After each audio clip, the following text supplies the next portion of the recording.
La 9908e séance du Conseil de sécurité est ouverte. L'ordre du jour provisoire de la présente séance est le maintien de la paix et de la sécurité de l'Ukraine. L'ordre du jour est adopté. Conformément à l'article 37 du règlement intérieur provisoire du Conseil, j'invite les représentants de l'Allemagne, de la Hongrie, de la Lettonie, de la Pologne, de la Roumanie et de l'Ukraine à participer à la présente séance. Il en est ainsi décidé. Au nom du Conseil, je souhaite la bienvenue à son Excellence Madame Mariana Betsa, vice-ministre des Affaires étrangères de l'Ukraine.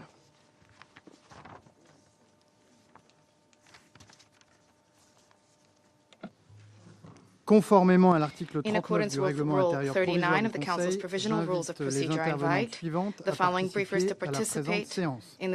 Madame Rosemary DiCarlo, secrétaire générale adjointe aux affaires politiques et à la consolidation de la paix, et Madame Joyce Msuya, sous-secrétaire générale aux affaires humanitaires et coordinatrice adjointe des secours d'urgence.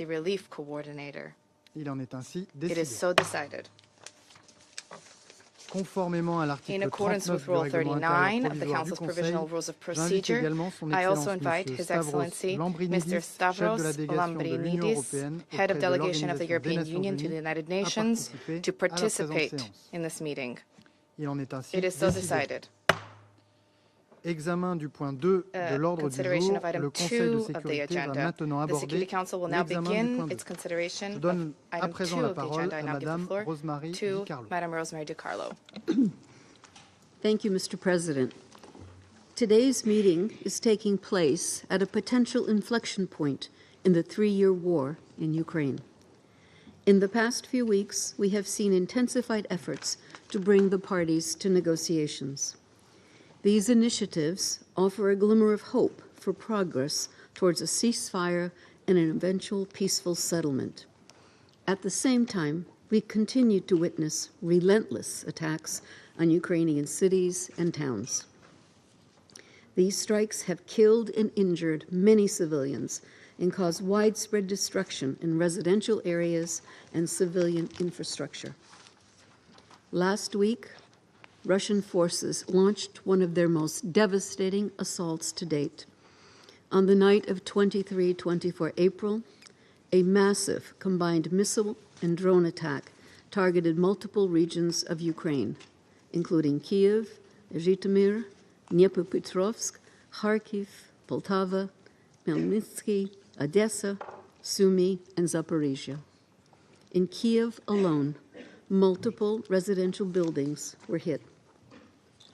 At least 12 people were reported killed and more than 70 others injured, including several children, making it the deadliest attack on the capital in 9 months. This attack followed other deadly strikes. On Palm Sunday, a missile struck the historic center of Sumy, reportedly killing 35 people. Earlier, a strike on Kryvyi Rih killed 18 people, including 9 children at a playground. This attack stands as the deadliest single strike against children since the start of Russia's full-scale invasion. Other cities, including Dnipro, Odessa, and Zaporizhia, have also been subjected to repeated attacks in recent weeks. In frontline areas, civilian casualties are reported daily. Shelling, the use of glide bombs, and first-person view drone attacks in Kherson, Donetsk, Sumy, and Kharkiv regions have resulted in increased civilian casualties. On 23 April, a drone strike on a civilian shuttle bus in Dnipropetrovsk region reportedly killed at least 9 people and dozens more were injured. Most of them were women who worked at a nearby mining and processing plant. Mr. President, as of 24 April, the Office of the High Commissioner for Human Rights had verified 151 civilians killed and 697 injured in the month of April. With verification ongoing, This figure is expected to surpass the March figures, which were already 50% higher than in February. And since February 2022, OHCHR has verified 13,015 civilians, including 699 children killed, and 31,628 more civilians, including 2,016 children, injured in Ukraine. We have also noted recent media reports quoting local Russian authorities that indicate civilian casualties in the Kursk, Bryansk, and Belgorod regions of the Russian Federation. These include alleged Ukrainian strikes on 23 and 24 April that reportedly killed 3 people in the Belgorod region. We condemn all attacks against civilians and civilian infrastructure, wherever they occur. Directing attacks against civilians and civilian infrastructure is prohibited under international humanitarian law and must cease immediately. Mr. President, the Secretary General has called for de-escalation and a durable ceasefire in Ukraine. In this regard, we are encouraged by the diplomatic efforts underway. We take note of yesterday's announcement by the Russian Federation of a 72-hour truce planned for the period from 8 to 10 May. This follows a similar announcement by the Russian Federation on 19 April of a 30-hour Easter truce. After that announcement, Ukrainian authorities reportedly agreed to mirror any such steps, reiterating their earlier support for a 30-day ceasefire proposed by the United States. Regrettably, hostilities continued during Holy Week, with both sides accusing each other of violations. A month earlier, on 19 March, the Secretary General welcomed the separate announcements by the United States, the Russian Federation, and Ukraine regarding a 30-day moratorium on strikes against energy infrastructure and the resumption of negotiations on the safety of navigation in the Black Sea. Despite these commitments, however, attacks against energy infrastructure persisted. Nevertheless, diplomatic efforts continue. The UN remains engaged, particularly on the safety of navigation in the Black Sea, to support global food security and maintain vital supply chains strained by the war. The continued exchange of prisoners of war between Ukraine and the Russian Federation, including the largest to date on 20 April involving 500 prisoners, shows that with political will, diplomacy can yield tangible results even in the most difficult circumstances. Mr. President, as we approach the 80th anniversary of the end of the Second World War, we are reminded with even greater urgency of the centrality of the Charter of the United Nations and international law in safeguarding peace and security. The Russian Federation's full-scale invasion of Ukraine stands as an egregious challenge to these fundamental principles, jeopardizing stability in Europe and threatening the broader international order. The war in Ukraine is a war of choice. What is needed now is a full, immediate, and unconditional ceasefire as a critical first step towards ending the violence and creating the conditions for a just, comprehensive, and sustainable peace. A peace that fully respects Ukraine's independence, sovereignty, and territorial integrity within its internationally recognized borders in accordance with the UN Charter, international law, and relevant UN resolutions. The United Nations remains prepared to support all meaningful efforts towards this end. Thank you. I thank Madam Di Carlo for her briefing, and I give the floor to Madam Joyce Msuya. Thank you, Mr. President. Mr. President, I welcome the opportunity to brief the Council on Ukraine today, along with Under-Secretary General Di Carlo. Since our last briefings in March and April, the humanitarian situation has worsened despite ceasefire opportunities. As peace talks continue, the human toll of the war is intensifying with relentless attacks, killing and injuring civilians, including children. Civilians are living under constant threat, especially in frontline regions like Kharkiv, Kherson, Dnipro, Donetsk, Zaporizhia, and border communities in Sumy. Waves of missile and drone strikes in densely populated areas continue to cause mass civilian casualties and damage or destroy apartment buildings, schools, hospitals, and other critical infrastructure. We are particularly concerned about the use of cluster munitions because of their notorious wide area, indiscriminate, and long-term effects that have led more than 100 states to prohibit them. On 24th April, the Russian Federation launched a large-scale coordinated attack on Kyiv city and at least 8 other regions of Ukraine. According to the UN Human Rights Office, at least 9 civilians were killed in Kyiv and 90 were injured, including 12 children. 44 people were hospitalized. Over this past weekend and even yesterday, hostilities continued along the front lines, resulting in further civilian casualties and damage to infrastructure. Donetsk region is most heavily impacted. Mr. President, so far this year, not a single day has passed without civilians being killed or injured in attacks. In the first 3 months of the year, OHCHR verified 2,641 civilian casualties, nearly 900 more than during the same period in 2024, and over 600 more than early 2023. From 1st to 24 April, 848 civilian casualties were verified by OHCHR, marking a 46% increase compared to the same period last year. The verification process is still ongoing, with casualty numbers expected to rise.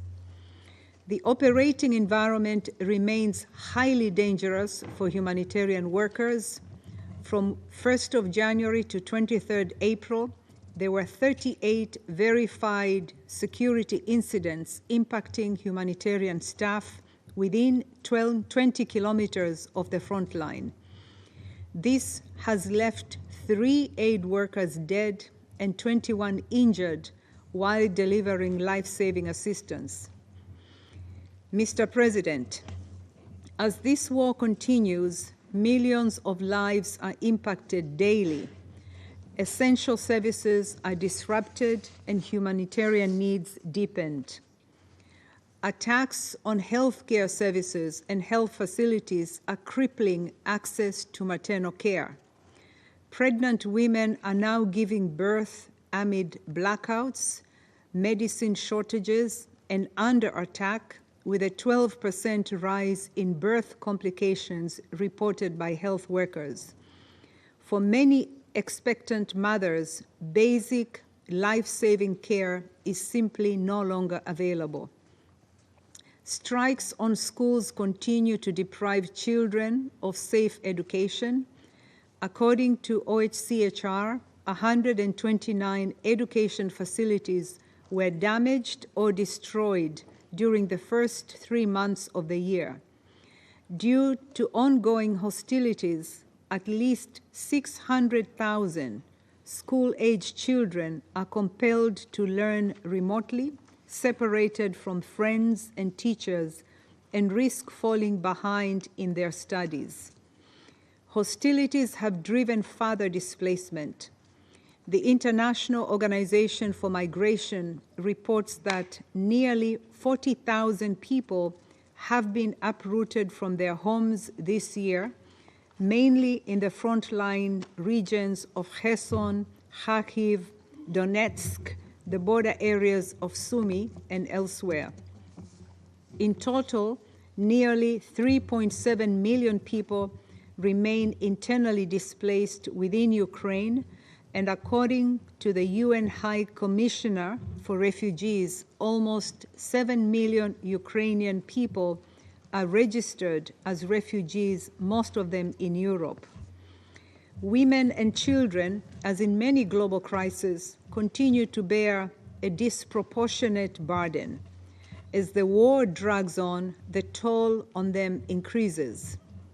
UN Women reports that sexual and gender-based violence has surged by 36%, while domestic violence has spiked by 20% in just the past year. Nearly 2.5 million women and girls urgently need specialized protection services, yet resources remain dangerously thin. Mr. President, since our last briefing, local media have reported on civilian casualties and damage to civilian infrastructure in Bryansk and Kursk regions of the Russian Federation. I must emphasize once again, under international humanitarian law, civilians and civilian objects must be protected. This means that indiscriminate attacks are strictly prohibited. It also means that parties must take all feasible precautions to avoid civilian harm, whether they are launching attacks or defending against them. And we lack safe, unimpeded humanitarian access to reach an estimated 1.5 million civilians in need in areas of Donetsk, Kherson, Luhansk, and Zaporizhia, currently under occupation by the Russian Federation.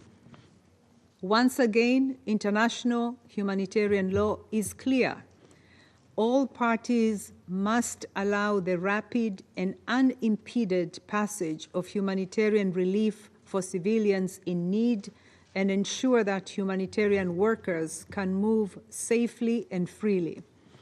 Obstructions that leave the civilian population without the essentials to survive run contrary to this obligation.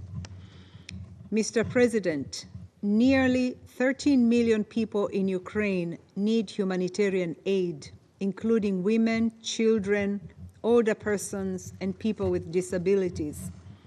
With thanks to donors for their support, the UN and partners are doing their utmost to respond. In the first 3 months of 2025 alone, over 340 humanitarian organizations, largely national NGOs, reached an estimated 2.3 million people with life-saving assistance. Aid delivery has been most extensive in frontline areas, providing food, provision of emergency water, essential medicines, and emergency health services.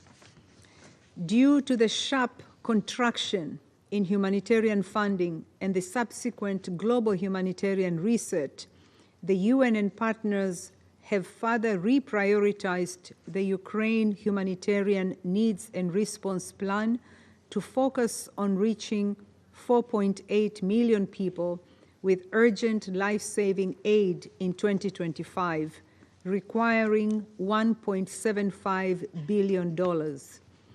The objective is to reach those most at risk and most in need, centering on 4 core response priorities: people near the front line, evacuations, emergency response after strikes, and aid to the most vulnerable among the internally displaced people.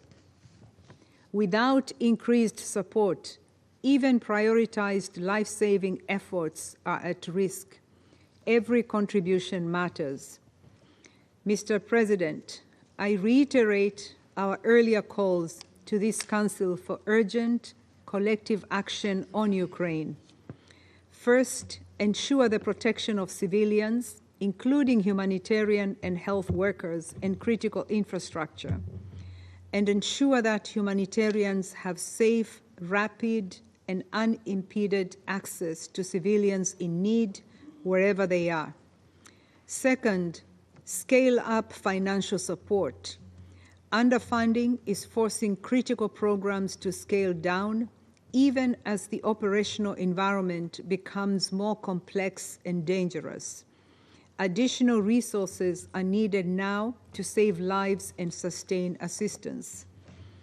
Third, achieve a just peace. Every effort, whether aimed at a temporary pause or a lasting agreement, must prioritize the protection and needs of civilians. Thank you, Mr. President. Je remercie Madame Msuya de son exposé et je vais maintenant faire une déclaration en ma qualité de ministre de l'Europe et des Affaires étrangères de France.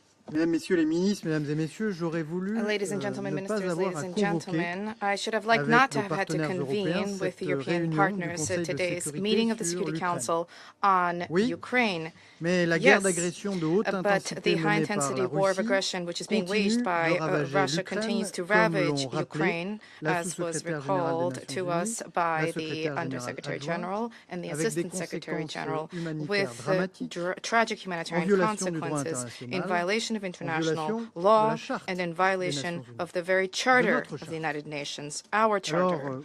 How did we arrive at this point? At its crux was the aspiration of the Ukrainian people towards freedom and democracy, which Russia sought to repress in Maidan in 2014. 10 years ago, a fragile ceasefire was decided upon at Minsk. This was violated 20 times. 3 years ago, the Russian Federation launched its large-scale invasion of Ukraine, a unilateral, brutal, unjustifiable war of aggression which must finally end, a war which was not defensive, which was not inevitable, a war which was not justified and is not justifiable. This was merely the expression of a blatantly revisionistic agenda. Ladies and gentlemen, on the 24th of February last, the Security Council adopted a U.S. resolution, and I wish to quote this resolution. This is Resolution 2774. The Security Council urgently calls for an end to the conflict as soon as possible. What did Ukraine do since the 24th of February last? On the 9th of March, Ukraine accepted the principle of a comprehensive ceasefire without conditions in accordance with Resolution 2774, thereby demonstrating its goodwill and sincere desire to head towards peace. And what did Russia do since the 24th of February last and the adoption of Resolution 2774? Russia pursued its war crimes against humanity by striking against infrastructure and by targeting civilians, women, and children, as well as humanitarian workers. And as Russia has been violating the entirety of international law, Russia has been trying to show us that it has been entitled to do so. It was a right to do so, that Ukrainian territory needed to be absorbed into it based on the principle of self-determination. But this is false. It's a smokescreen. What is true is that Russia is violating Ukraine's sovereignty and territorial integrity. Russia is waging aggression against its neighbor, and its war of aggression is violating international law, violating international humanitarian law. Everybody sees this. Everybody is aware of this. And today, the sole obstacle to the ceasefire, now the sole obstacle to the implementation of Resolution 2774, which was adopted by the Security Council on 24 February last, is Vladimir Putin. Why then? Why there in this way object to and oppose implementation of resolution? Vladimir Putin's Russia is seeking to push Ukraine towards capitulation, to achieve Ukraine's capitulation. France, like a number of other members of the Council, opposes this and will continue to do so. First and foremost, because this is a matter of security of Europe and security of France, which Russia has been striving to destabilize. Because yes, ladies and gentlemen, France is already being targeted Since the start of the conflict, our country, as support of Ukraine, has been targeted by Russian cyber attacks emanating from the GRU, the Russian military intelligence services, based on the APT-28 operating mode. This is they have targeted dozens of French entities, including public services, businesses, athletic organizations linked to the 2024 Paris Olympic and Paralympic Games. We emphatically condemn these cyber attacks. They are unworthy of a permanent member of the Security Council, and they run counter to the framework set out by the United Nations, and they must be brought to an end immediately. But if France, like other members of the Security Council, opposes any form of capitulation of Ukraine, this is not merely due to concerns for security of Europe and the security of France. This is also a matter of peace and security, international peace and security, because such an outcome of the world would entrench and enshrine the might makes right. This would bring the world on the path towards a arms race and proliferation. And so I think we need to revert back to some of the core principles of the Charter of the United Nations, which I wish to recall to refresh everybody's memories.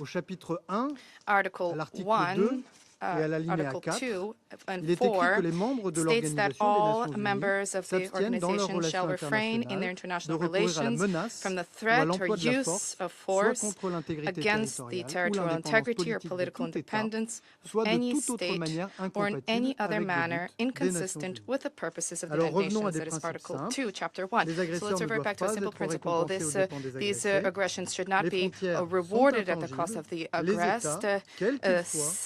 Borders are inviolable and states are sovereign. So therefore I call upon President Putin, cease fire, cease fire, cease fire. And this is when peace, just and meaningful peace will become possible, a peace in accordance with the Charter of the United Nations, in accordance with international law, a peace that respects the sovereignty, territorial integrity, and security of Ukraine. And I think that we can achieve this, and this is why we applaud the mediation efforts that have been undertaken by the United States of America at the highest level inter alia.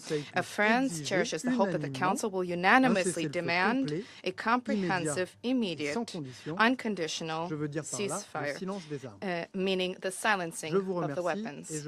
Thank you, and I resume my duties as the President of the Council, and I give the floor to Her Excellency Madame Barbara Slotkelj, Secretary General, Minister for Foreign and European Affairs of Slovenia. Thank you very much, Mr. President, and again, good afternoon to everyone. I would like to thank also to Under-Secretary General Di Carlo and Assistant Secretary General Msuya for their comprehensive briefings. Mr. President, from the onset of this war, Slovenia was pushing for peace. Peace between Ukraine and Russia. Peace in Europe. And not just any kind of peace, but a just and lasting peace firmly anchored in the UN Charter and its principles of independence, sovereignty, and territorial integrity. There can be no winner in wars like this one, and no loser. There are only victims, and we cannot afford international law becoming one. After years of fighting, destruction, and suffering, there is finally an opportunity to make peace. We remain hopeful that the US initiative will produce results. If we want lasting peace in Europe, reaching a full and unconditional ceasefire needs to follow through as soon as possible. Ukraine has agreed to it weeks ago, and I call on Russia to follow suit. Moreover, Slovenia would like to caution against unilateral action with regard to a ceasefire in Ukraine, as it serves little else than removing us further away from a comprehensive end to the war.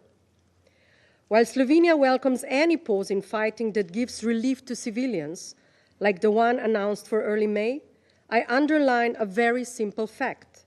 There will be no progress without both parties playing their part. There was little clarity about the terms of the moratorium on energy infrastructure strikes or the Easter ceasefire, with numerous claims about violations by both sides. This indicates that we need a verifiable, comprehensive, and lasting ceasefire that will pave the way to negotiations on enduring peace in Ukraine. Mr. President, Ceasefire might be the necessary first step towards peace, but in itself, it's not enough. We are witnessing a surge in civilian casualties. Russian missiles and drones have been hitting residential areas, causing death and destruction in Kryvyi Rih, Sumy, Kyiv, and other Ukrainian cities. While we push for peace in this chamber, throughout Ukraine, civilians are being buried under rubble.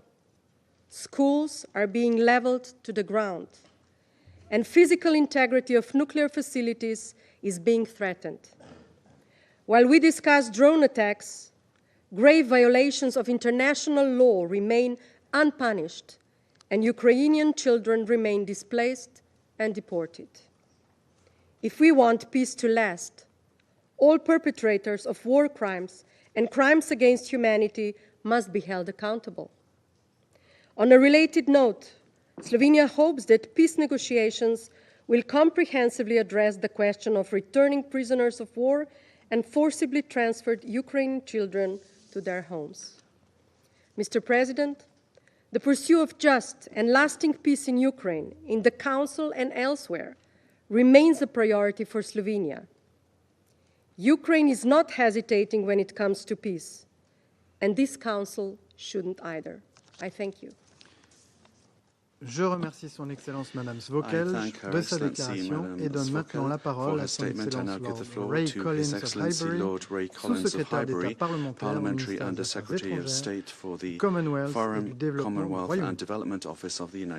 President, I would also like to thank Under-Secretary General Di Carlo and Assistant General Secretary Msuya for briefing us on the grim situation in Ukraine. Since Russia's invasion over 3 years ago, this Council has met many times to discuss the death, destruction, and misery Russia unleashed on Ukrainians. It has displaced over 3.5 million people within the country, and almost 7 million have sought refuge abroad, leaving over a third of the population in dire need of humanitarian help. And its consequences have been felt far beyond Ukraine too, sending food and energy prices soaring, which has hit the most vulnerable around the world the hardest.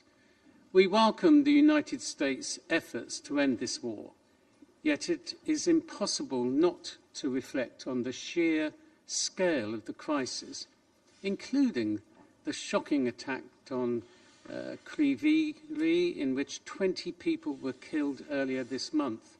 9 children lost their lives that day, and the United Nations reported that this was the largest number of children killed in a single strike since the start of the invasion.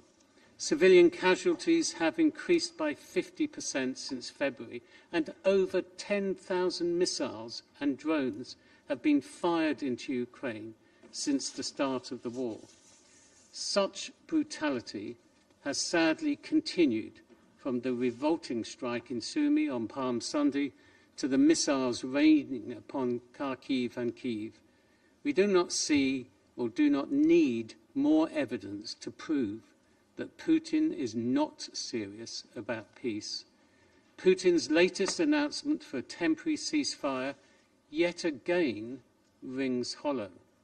We need only to look to the 30-hour pause in fighting over Easter as an example, during which there was no indication that a ceasefire on the front line was observed. President, I think we can all see through this pretense. Russia must declare a ceasefire now. Not in a day, not in a week. Ukraine stands ready to go the whole way, a durable and full ceasefire right now. So why wait? Why only for 72 hours? If Putin was truly serious, he would agree today to an immediate, full and unconditional ceasefire, just as Ukraine has done, not simply to announce a short pause from May the 8th. But Putin chooses not to. Compare that to Ukraine, which agreed to the United States ceasefire proposal over 40 days ago. Make no mistake, United Kingdom's commitment to peace is clear, as is the United Kingdom's commitment to stand by Ukraine in the face of Russian aggression. Together with our allies and partners, we must continue to work with Ukraine and speak up with one voice in Ukraine's support, because that remains the best way of achieving a just and sustainable end to Putin's selfish war. Thank you. Je remercie Son Excellence Lord Collins de sa déclaration et je donne maintenant la parole au représentant du Danemark.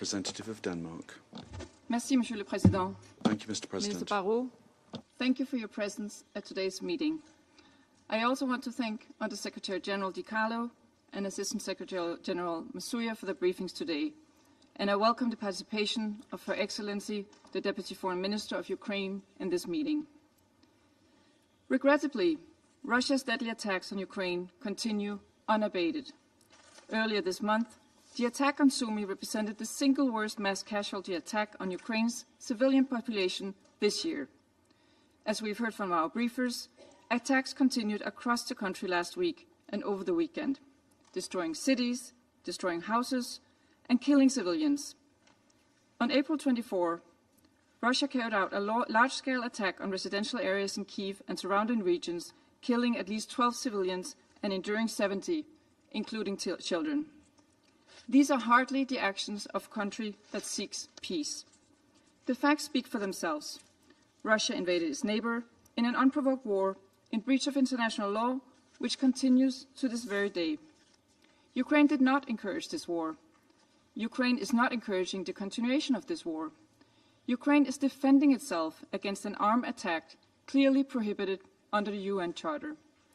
And while Ukraine has no choice but to continue to fight for its sovereignty and its very existence, Russia has a choice. Russia could end the suffering today. But instead of this de-escalating, Russia is continuing attacks on Ukraine. It is hard to comprehend why one would seek war and destruction instead of peaceful coexistence. Ukraine has time and time again showed its desire for peace by accepting not only the 30-day ceasefire on energy infrastructure, but also a complete 30-day ceasefire without preconditions.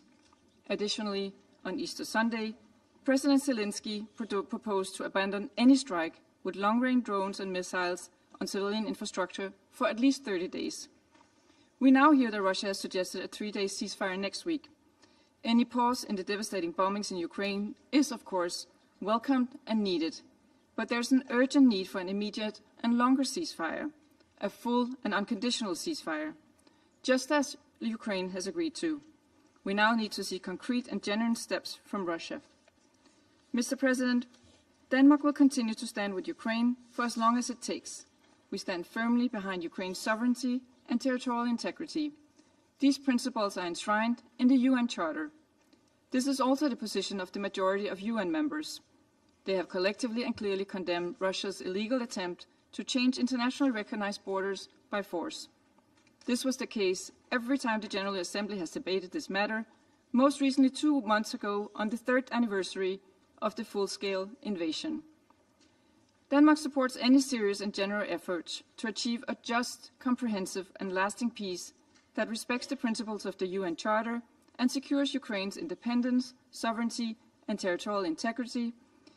Such peace needs to be built on accountability and justice.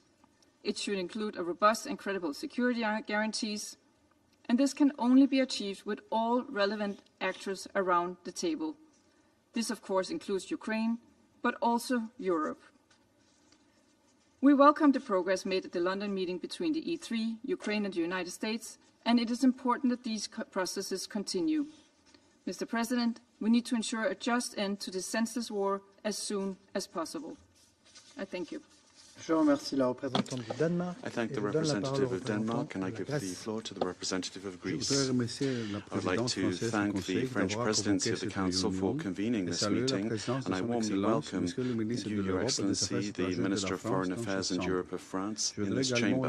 I would also like to thank Under Secretary General De Carlo and Assistant Secretary General Msuya for their very informative briefings. The Council remained seized multiple times this month in many forms and settings of the repercussions of Russia's continuing aggression against Ukraine. Despite recent efforts for peace, led by the United States, the Russian military has continued to strike Ukrainian cities and civilian infrastructure, killing and injuring civilians, among them children, women and elderly. As the head of the Human Rights Monitoring Mission in Ukraine stated after the recent shelling of Kyiv, this series of destructions and suffering reflect a deeply disturbing trend. Civilians bearing the brunt of ever more intense and frequent attacks. The effect of warfare, particularly on children, is immeasurable. The war in Ukraine has affected a whole generation of children, either by claiming their lives or by severely impacting their psychosocial well-being. Greece condemns in the strongest terms any attacks against civilians and civilian objects and calls on Russia to immediately cease targeting residential areas and critical infrastructure in Ukraine. International humanitarian law dictates that all parties to conflicts must take every possible measure to spare civilians from harm. Adherence to these principles constitute not only a legal requirement, but also a moral imperative, and should also go in hand with accountability for the perpetrators and justice for the victims. Mr. President, the time for peace has come, and it is long overdue. Greece has supported the partial ceasefires with regard to energy infrastructure and the Black Sea. Yet a major step towards peace would be a full, immediate and unconditional ceasefire in line with what was agreed by the United States and Ukraine more than a month ago. We regret that Russia did not join the agreement, raising questions about its intentions and sowing further mistrust. At the same time, positive developments, though limited and scarce, should be commended. In that respect, we welcome the latest exchange of prisoners on April 19th and hope for the continuation of this practice. Mr. President, Greece reiterates that the overarching goal remains a just, comprehensive and lasting peace achieved through inclusive diplomacy in line with the UN Charter and international law that upholds Ukraine's sovereignty, independence and territorial integrity. That was a clear message sent by the international community through multiple General Assembly resolutions, the latest of which in late February. Only Ukraine has the right to decide on its future and on accepting any peace formula. However, sustainable peace requires credible security guarantees to preclude the recurrence of war and ensure that Ukraine remains a sovereign and independent state in charge of its own destiny. En conclusion, Votre Excellence, in closing, Your Excellency, steadfast in its commitment to international law and the UN Charter, Greece reaffirms that it is imperative that we all work towards achieving peace and an end to the destruction and suffering in Ukraine. The security of Ukraine has far-reaching repercussions for global security and stability. Therefore, a just and lasting peace needs the active support of us all, of all the international community. I thank you. I thank the representative of Greece, and I now give the floor to the representative of the United States. Merci beaucoup, Monsieur le Président. Thank you very much, Mr. President. And thank you, Under Secretary General De Carlo and Assistant Secretary Msuya, for your briefings. Colleagues, the United States has presented a framework proposal to both Russia and Ukraine we believe could bring about a durable and lasting peace. The path to peace must begin with a comprehensive ceasefire, immediately stopping the destruction and the bloodshed. Regrettably, during the past few months, Russia has continued high-profile strikes on Ukraine, causing needless loss of life, including of innocent civilians. President Trump has called on Russia to cease these attacks and emphasized the need to immediately end the war. Both Russia and the DPRK have openly touted the presence of DPRK troops on the battlefield, a serious escalation, and part of a military partnership that violates resolution of this Council and enables Russia to continue these strikes. Right now, Russia has a great opportunity to achieve a durable peace. The burden for ending the war rests with Russia and with Ukraine. It is up to the leaders of both these countries to decide whether peace is possible. If both sides are ready to end the war, the United States will fully support their path to a lasting peace. Monsieur le Président, colleagues, the benefits for Ukraine and Russia accepting the U.S. proposal are immense. Their economies can begin to grow, their cities to rebuild, and their peoples to heal. Conversely, the risks that accompany more war are immeasurable. The harm would disproportionately fall on ordinary Ukrainians and Russian families who overwhelmingly desire peace. We urge both Ukraine and Russia to accept peace. We ask our fellow council members and all UN member states to support the path to peace. Je vous remercie, Monsieur le Président. Thank you, Mr. President. Je remercie le représentant I des thank the États-Unis et je representative donne of the maintenant United la parole States, au and I now représentant give the du floor to the Pakistan. representative of Pakistan. Thank you very much, Mr. President. I thank Undersecretary General Rosemary DiCarlo and ASG Joyce Msuya for their comprehensive briefings. This Council meets yet again for the third time this month to deliberate on the consequences of the protracted conflict in Ukraine. It is deeply regrettable that hostilities persist, with severe and disproportionate humanitarian consequences, particularly for civilians and critical infrastructure. The escalating human toll is distressing and demands urgent attention. Mr. President, as we have repeatedly stated, Pakistan remains profoundly concerned by this conflict's devastating regional and global repercussions, especially for the developing nations. Allow me to make 3 points here. First, the protection of civilians and civilian infrastructure is a fundamental obligation under international law, including international humanitarian law. All parties must uphold these principles without exception.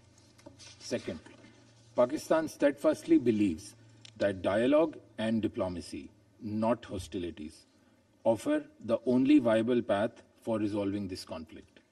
It is in this spirit that we supported the United States-led peace efforts, including the Security Council Resolution 2774, applauded the limited ceasefire understandings reached in March this year, welcomed the declaration of a ceasefire on the occasion of Easter, and also positively note the announcement of another period of limited ceasefire next month.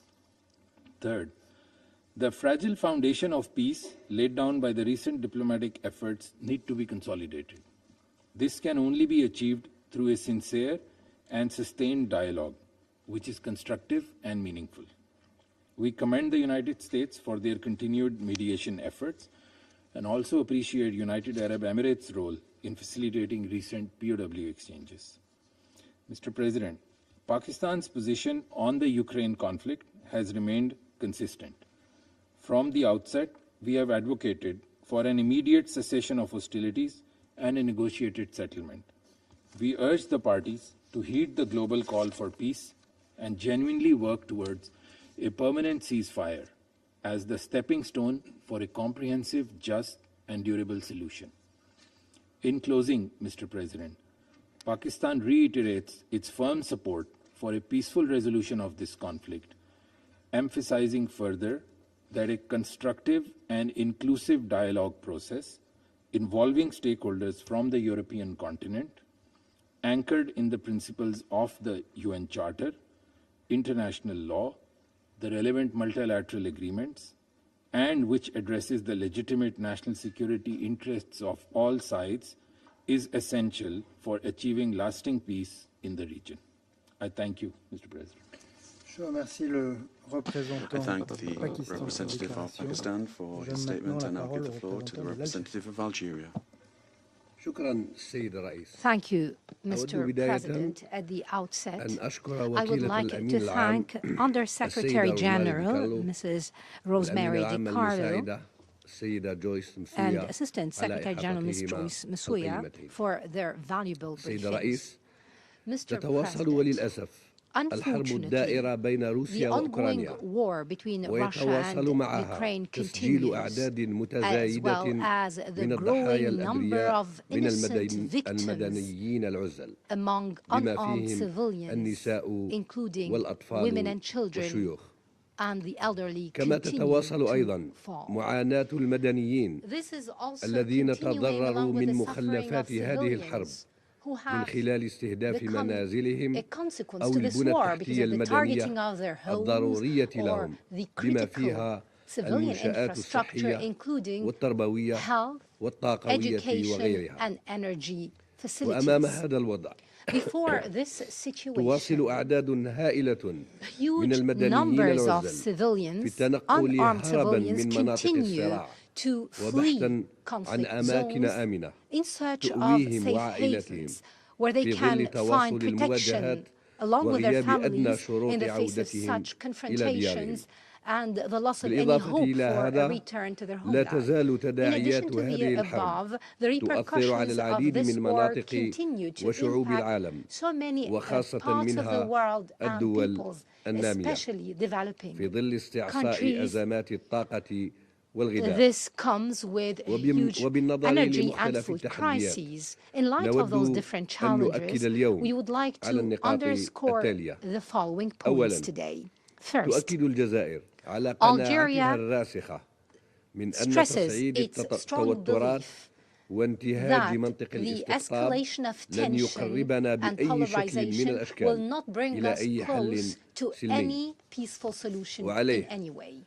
Thus, Algeria renews its call to both parties to engage in a comprehensive, constructive dialogue to reach a peaceful, just, and permanent, durable solution to this conflict.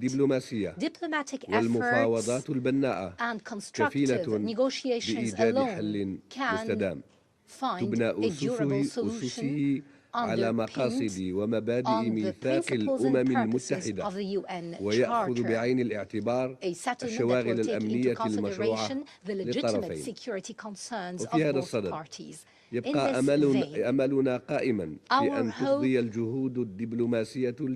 is that the current diplomatic effort would lead to a comprehensive and durable ceasefire as a first step to reach a durable solution to the conflict. Second, targeting civilians and civilian infrastructure is a flagrant violation of international law, including international humanitarian law. This is unacceptable by all standards. Therefore, we renew our call to both parties on the need to respect the principles of international humanitarian law by prioritizing the safety and security of civilians and civilian infrastructure and putting an end to the suffering of civilians. نرى أنه من الضرورة بمكان أن يستغل المجتمع الدولي الزخم الحالي أحسن استغلال وأن يضاعف جهوده الدبلوماسية الرامية إلى تقريب وجهات النظر وتوحيد الرؤى وأن يعمل على تهيئة الظروف المواتية لتسهيل الحوار والمفاوضات لإنهاء هذه الحرب وتبقى الجزائر ملتزمة بدعم أي جهود دبلوماسية شاملة تهدف إلى وضع حد للمعاناة وإيجاد حل سلمي عادل ودائم لهذا النزاع وشكرا. Je remercie le représentant de l'Algérie et je donne maintenant la parole au représentant de la République de Corée. Thank you, Mr. President. I would also like to extend my gratitude to USG DiCarlo and ASG Msuya for their briefings and their tireless efforts for international peace and security. We are deeply troubled by the escalation of attacks in Ukraine. The large-scale and indiscriminate attacks carried out by Russia last week, including those targeting Kyiv, which killed at least 12 people and injured over 90 others, remind us yet again of the urgent need to bring this senseless war to an end without delay. Such attacks against civilians and civilian infrastructure, which constitute violations of international humanitarian law, seriously undermine ongoing diplomatic efforts aimed at securing a sustainable ceasefire and a peaceful resolution to the conflict. Mr. President, millions of rounds of North Korean ammunition are being used on the battlefield. North Korean artillery systems and the KN-23 missiles have claimed innocent Ukrainian lives, including as recently on Palm Sunday. Staggering reports indicate that North Korea now supplies nearly half of Russia's frontline munitions. Without this illegal military assistance, peace in Ukraine might already have been within reach. More than a year and a half of arms transfers and other military cooperation between Russia and North Korea, including the deployment of around 15,000 North Korean troops since last October, continue unabated, in flagrant violation of multiple Security Council resolutions despite repeated international condemnation.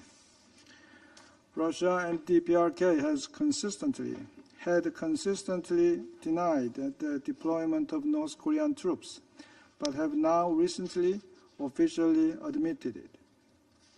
In its announcement, North Korea focused on the so-called Kursk Liberation Operation based on the Comprehensive Strategic Partnership Treaty between the two countries, implying that Article 51 of the UN Charter applies, since Kursk is Russian territory. Such a preposterous attempt for this justification is offensive and deeply regrettable. Mr. President, the Republic of Korea supports all efforts to swiftly end this war. We note all recent diplomatic engagement led by the United States, including those held in Washington, Paris, London, and Moscow. And we express our hope that these efforts will lead to a lasting peace, one that respects the spirit and the principles of the UN Charter. We underscore once again the imperative for an immediate and full freeze of hostilities on all battlefronts. Partial, sectoral, or time-constrained ceasefire will be of no significant value. The repeated mutual accusations of ceasefire violations during the recent Easter period reflect just how fragile and difficult even short-term ceasefires can be.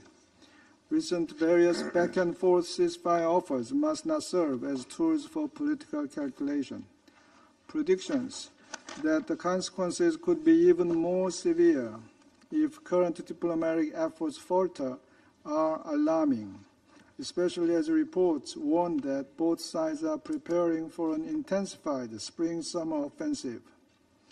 Continued hostilities will be disastrous, only leading to further civilian suffering, more human casualties, including young soldiers on both sides, deeper societal scars, and protracted global economic repercussions and geopolitical divide. In conclusion, Mr. President, the Security Council must remain united and resolute in its support for all efforts to bring this war to an end.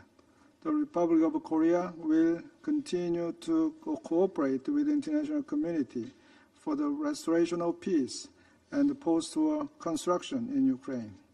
Thank you, Mr. President. I thank the permanent representative of the Republic of Korea for your statement, and I'll give the floor to the representative of Somalia. Mr. President, let me begin by thanking Under-Secretary General DiCarlo and Assistant Secretary General Msuya for their comprehensive briefing. The humanitarian situation described by the briefers remain deeply concerning, with over one-third of the Ukrainian population now requiring humanitarian assistance. Systematic attacks on civilian infrastructure continue to exacerbate the situation, with millions affected by the destruction of housing, energy facilities, and essential services. My delegation takes note of the announcement by the Russian Federation of a 72-hour ceasefire in Ukraine scheduled from May 8th through May 10th. We view this temporary cessation of hostilities can be a potential catalyst for the U.S.-led diplomatic engagements and support any effort that can transform this brief pause into more sustained peace. In that vein, we encourage all parties to, first, uphold international humanitarian law obligations and prioritize the protection of civilians and critical infrastructure. Second, ensure robust implementation of any ceasefire agreement with clear verification mechanism that can build confidence between the parties. Third, maximize this window of opportunity to enable humanitarian access, particularly to those areas where civilian needs are the most acute. Fourth and final, use this momentum to engage in good faith to explore pathways toward more comprehensive ceasefire and substantive peace negotiations. Mr. President, to conclude, my delegation reaffirms our commitment to supporting initiatives that uphold international law, protect civilian lives and infrastructure, and advance diplomatic solutions. We believe that every opportunity for peace, however brief, must be seized and built upon. The path to peace requires the dedicated support and engagement of the entire international community. We stand ready to work with Council members to support all genuine efforts toward de-escalation and dialogue to bring just and lasting peace in Ukraine. I thank you, Mr. President. I thank the representative of Somalia for his statement, and I'll give the floor to the representative of Panama. Thank you very much, Mr. President. We would like to thank delegations that have taken the initiative to convene this meeting, given the intensification of attacks against the civilian population and critical infrastructure in Ukraine. We would also like to thank Madam Rosemary DiCarlo, Under Secretary General, and also Madam Joyce Msuya, Assistant Secretary General, for their briefings. We would like to recognize the participation of the distinguished authorities and high-level representatives of the delegations invited to this meeting. Mr. President, this Council has engaged in numerous efforts to support all of the proposals towards a peaceful solution to this conflict, which began with the Russian invasion of Ukraine more than 3 years ago. More than once, we have seen that, as praiseworthy as intentions may be, without the willingness of those that have the real ability to build peace, our words will be nothing more than another collective failure. In February, this Council adopted a resolution with the support of Russia that aimed to find a path to peace. Unfortunately, due to a lack of genuine commitment, this did not become a reality.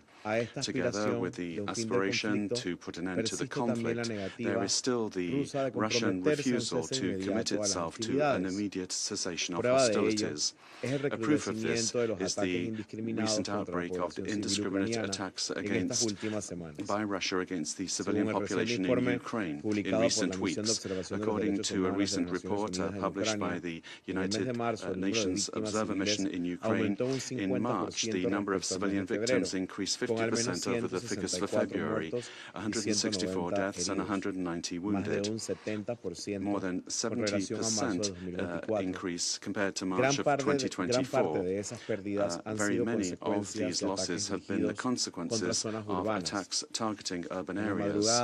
In the early morning of the 24th of April 2025, a massive missile and drone attack of Russian missiles against Kiev led to at least 12 deaths and 90 wounded, including 6 children hospitalized and a pregnant woman. This was the most lethal attack against the Ukrainian capital since last summer, as was mentioned by USG DiCarlo. Panama categorically condemns all attacks and forms of violence that affect the civilian population. population. We reiterate our firm support for the call of the Secretary General for an immediate cessation of hostilities and the protection of the civilian population, with a particular emphasis on children, who should always be the priority. Girls and boys who should be learning to write and to play without fear and dreaming of their future today are learning to survive amongst air raid sirens,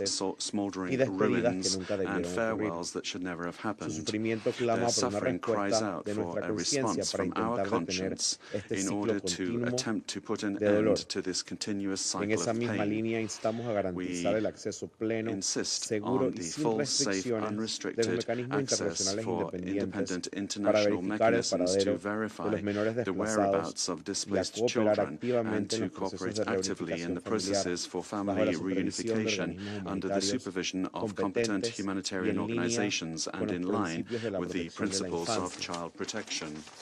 Panama would like to express our deep concern with regard to the reports indicating an alarming rate of sexual and gender-based violence, as well as difficulties in accessing sexual and reproductive health services. The psychological stress, the prolonged trauma, and the pressure on the healthcare systems, particularly in rural areas, significantly increases the risk of maternal and neonatal complications. President, the effects of this conflict, which is the biggest in Europe, are global. The loss of so many human lives is unacceptable, incomprehensible, and it is intolerable. The international order is at a crossroads. Respect for the sovereignty and territorial integrity are principles of international law and constitute the only guarantee that the world does not return to an era where the strong impose their will because of their capacity to make war, and the weak have to admit defeat, even though their cause is a just one. Panama understands very well the fight of peoples who want to defend their sovereignty. We are aware, because of our own experience, that no state has the right to unilaterally acquire the territory of another nation, and we are convinced that freedom to decide upon one's future is an inalienable right of all peoples.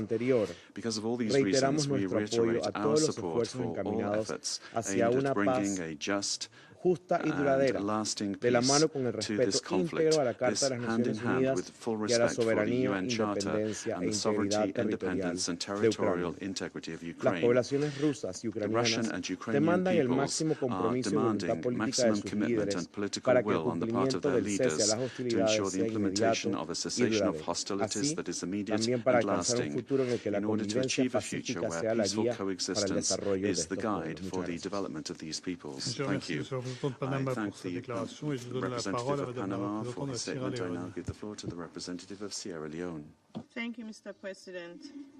I also thank Madam Rosemary DiCarlo, Under-Secretary General for Political and Peace-Building Affairs, and Madam Joyce Msuya, Assistant Secretary General for Humanitarian Affairs and Deputy Emergency Relief Coordinator, for their sobering and comprehensive briefings. We also recognize the presence of all the distinguished ministers and delegations invited to this meeting. We welcome the participation of Her Excellency, Deputy Minister for Foreign Affairs of Ukraine. Mr. President, Sierra Leone remains deeply concerned by the ongoing hostilities in Ukraine and is appalled by the indiscriminate use of long-range missiles and drones, particularly in densely populated areas. Throughout this conflict, the repeated breach of the principles of distinction, proportionality, and precaution regrettably underscores a worrying state of disregard for international humanitarian law and the protection of civilian life. We therefore reiterate that the protection of civilians must remain paramount in any armed conflict, in line with the rules of war and the values of human dignity. The year 2025 has already been marked by intensifying violence, with widespread destruction and civilian suffering. The Office of the High Commissioner for Human Rights has reported that from 1st to 24th April 2025, 151 civilians were killed and 697 injured, representing a 46% increase compared to the same period last year. We further take note of reported sustained missile and drone attacks by the Russian Federation on residential areas between 18th and 25th April, as detailed in the correspondence from the Permanent Representative of Ukraine to the United Nations. The reported strikes have resulted in significant civilian casualties, including children, and the devastation of homes, businesses, and public infrastructure. The humanitarian impact of these large-scale offensives continue to deepen. As reported, thousands more have been left homeless and destitute. The destruction of critical infrastructure, including healthcare, education, and industrial facilities, has compounded an already dire humanitarian crisis. OSCHA estimates that 12.7 million people in Ukraine will require humanitarian assistance in 2025. We therefore join the call for sustained support to the Ukraine Humanitarian Response Plan, including contributions to the Ukraine Humanitarian Fund. Mr. President, in view of the mounting toll of this conflict, Sierra Leone urges all parties to immediately cease hostilities and to commit to a political process that prioritizes dialogue over destruction. We acknowledge and continue to urge international engagement, particularly by the United States, to facilitate conditions for a lasting ceasefire. We welcome the recent direct meeting between President Donald Trump and President Volodymyr Zelensky in Rome, and hope that such high-level diplomacy will lead to tangible results on the ground. We also acknowledge efforts of European leaders and regional actors who continue to play a constructive role in supporting de-escalation and peace. We further urge the parties to agree to ceasefire initiatives and other confidence-building measures. A ceasefire is realized and respected. Such a cessation of hostilities could pave the way for further confidence-building measures and the revival of sustained negotiations. A durable ceasefire will be in the interest of both nations, not only to halt the tragic loss of life and destruction, but also to redirect national resources from warfare to development and recovery. The human and economic costs of this conflict continue to escalate. Ukraine, in particular, faces a massive reconstruction challenge, compounded by widespread contamination from landmines and unexploded ordnances across an estimated 139,000 square kilometers of its territories. A cessation of hostilities will also allow over 10 million displaced persons, men, women, and children, to begin returning home. The plight of these vulnerable populations, especially children, the elderly, and persons with disabilities, remains a grave concern. We also take this opportunity to urge for the immediate and unconditional return of Ukrainian children who have been forcibly removed or separated from their families. In closing, Mr. President, Sierra Leone reaffirms its commitment to a peaceful resolution of the conflict based on the principles of the United Nations Charter and international law. We call for full adherence to international law, in particular international humanitarian law, the protections of civilians and civilian infrastructure, unhindered humanitarian access for the delivery of life-saving assistance, and renewed diplomatic engagement toward a just and lasting peace. We stand in solidarity with efforts to achieve a cessation of hostilities, a path towards sustainable peace, and restoring the dignity and hope of the people of Ukraine and all those affected by this devastating conflict. I thank you.